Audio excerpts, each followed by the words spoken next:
Monsieur le Premier ministre. Merci, Monsieur le ministre de la Justice.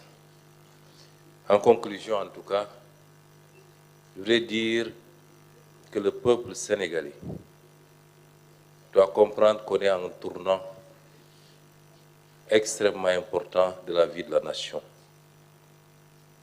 Quoi de plus normal d'ailleurs que nous ayons choisi ce jour, que ce jour ait coïncidé avec la célébration de ce douloureux événement qui est là, le naufrage du bateau le Joola. Certains ont voulu dire pourquoi organiser ça ce même jour. Mais symboliquement, c'est la somme de nos négligences coupables et celle de nos autorités politiques qui est à la base de toutes les catastrophes que nous vivons. Si on en est là, c'est parce que malheureusement, des comportements comme ceux que nous voulons de décrire ont privé le pays d'un certain nombre d'atouts qui jettent aujourd'hui les jeunes dans les océans, ont privé le pays d'un certain nombre d'atouts qui auraient réglé la question des inondations, puisque 750 milliards sont supposés avoir été engloutis. Il ne faut pas sous-estimer ces comportements. À chaque fois qu'on ment au peuple et à chaque fois qu'un centime est détourné de son objectif, c'est une infrastructure, c'est des décisions de politique publique qui auraient impacté positivement sur la vie des Sénégalais, qui aura été compromis. Et c'est pourquoi nous voulons que le peuple sénégalais mesure la gravité de cet instant. Le vrai débat, il est là. Ce n'est pas les diversions qu'on nous sert tous les jours à travers les médias et les réseaux sociaux. Les vrais débats dans les pays démocratiques avancés sont de cet ordre-là. Parce que c'est ça qui impacte sur la vie des Sénégalais. Et non pas les débats de personnes à longueur de journée. Et je voudrais dire ici que notre combat politique pendant toutes ces années n'a été autre chose que ça. Et nous serons à la hauteur parce que ceux qui ont donné leur vie pour que ce projet aboutisse, nous devons nous hisser à leur hauteur et les rendre fiers d'avoir combattu. Aujourd'hui est un jour important, un point de départ qui, au-delà de la présentation de ces chiffres, doit marquer une nouvelle page dans la vie de ce pays et dans la gestion des affaires politiques. Nous respectons donc la parole donnée au peuple. Cette parole est reflétée par tout notre combat. Sur ces considérations, pendant 10 ans, nous avons alerté. Je me rappelle qu'en 2018, en tant que député, j'adressais aux représentants du Fonds monétaire ici à Dakar une correspondance pour attirer son attention sur le dépassement sur les ressources extérieures de plus de 300 milliards. Cette correspondance avait été préparée par l'actuel président de la République et une petite équipe. Nous avons toujours alerté. Et j'ai toujours dit, sur la tribune de l'Assemblée nationale, qu'on ne gouverne pas un pays dans le mensonge et dans la manipulation. Aujourd'hui, que nous sommes aux affaires, nous pouvons plus aisément prouver aux Sénégalais jusqu'à quel point ils ont été manipulés. Mais rien ne sera plus comme avant. En ne présentant pas notre dossier au FMI, par devoir de vérité, nous nous sommes ainsi passés de ressources de l'ordre de 230 milliards de francs CFA au mois de juillet 2024. Mais c'est la responsabilité de ceux qui ont manipulé les Écritures et qui ont privé le pays de ses ressources. Ceci pour ne pas nous mentir à nous-mêmes, mais pour ne pas mentir au peuple, ni à nos partenaires techniques et financiers. Notre nouveau paradigme sera désormais de ne plus attendre, moyennant des financements, qu'on nous pose des conditionnalités qui sont des évidences et des exigences que nous devrions nous-mêmes adopter. Que nous devions nous-mêmes adopter dans la gestion de nos finances publiques, la protection des couches vulnérables, dans la bonne gouvernance et la lutte contre la corruption, le détournement des deniers publics et le blanchiment de capitaux. Effectivement, des faits qui ont été constatés et qui vous ont été présentés, au-delà de leur impact sur la situation des finances publiques, soulèvent des problématiques notamment de corruption. C'est ça qui est regrettable. Non seulement ils ont manipulé les chiffres, mais toute cette manne financière qui a été captée par le Sénégal a été détournée pour une très grande partie de ces objectifs pour enrichir des autorités politiques. Et donc la politique d'endettement effrénée a donné lieu à l'utilisation des ressources de façon non transparente et favorable à une corruption généralisée. L'endettement par le biais d'offres spontanées. Là, nous abordons la méthodologie, le modus operandi pour détourner en masse les deniers publics.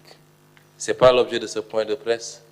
Et ultérieurement, comme je l'ai dit, sur chacune des questions qui sera évoquée, des ministres et des directeurs généraux viendront faire la situation détaillée. Mais le recours spontané, quasi spontané, à la méthode des offres spontanées d'investisseurs dans des conditions nébuleuses et l'utilisation abusive du secret défense. Plus de 2500 milliards ont été dépensés ces 4 dernières années sous le sceau du secret défense pour échapper aux règles des marchés publics. Et bonjour les dégâts. Et donc toutes ces pratiques ont facilité la corruption. Plus de 25 000 milliards de CFA ont été mobilisés, offrant un champ illimité à toutes les dérives. De telles pratiques, y compris celles consistant à contracter des crédits bancaires hors du circuit de contrôle budgétaire, ouvrent la voie des dérives dans l'utilisation discrétionnaire des ressources. Le Trésor public s'est retrouvé dans une situation où il n'est au courant de ces opérations qu'au moment de leur effectivité ou au moment du remboursement des prêts contractés. Je passe sur toutes les mauvaises pratiques qui ont permis à des lobbies politico-affairistes de détourner une bonne partie de ces fonds de leur destination en s'enrichissant indûment à coût de centaines de milliards. Il en va de la pratique des remises gracieuses.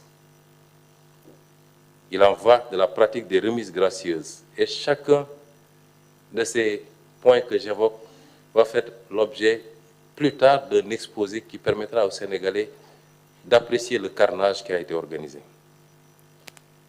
Il en va de la pratique des remises gracieuses, des fausses exonérations fiscales, celle des acquiescements ou autres rachats de créances, celle des certificats nominatifs d'obligation, de l'accaparement foncier et la privatisation illégale du patrimoine bâti de l'État, au profit de la famille, au profit du griot, au profit des amis, et dans les jours à venir, vous aurez tous les détails par rapport à ces pratiques.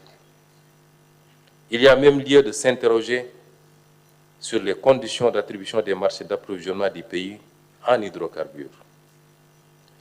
Et sur le surfinancement de 605 milliards de l'exercice 2023, une bonne partie a été effectivement utilisée en couverture d'opérations extra-budgétaires.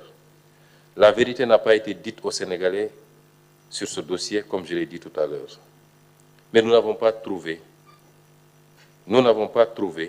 ces ressources dans les caisses, ou alors une bonne partie de cette somme, lorsque le président Diomaye prenait fonction. Les responsabilités devront être situées, le ministre de la Justice en a parlé, de tous ceux qui ont eu à jouer un rôle.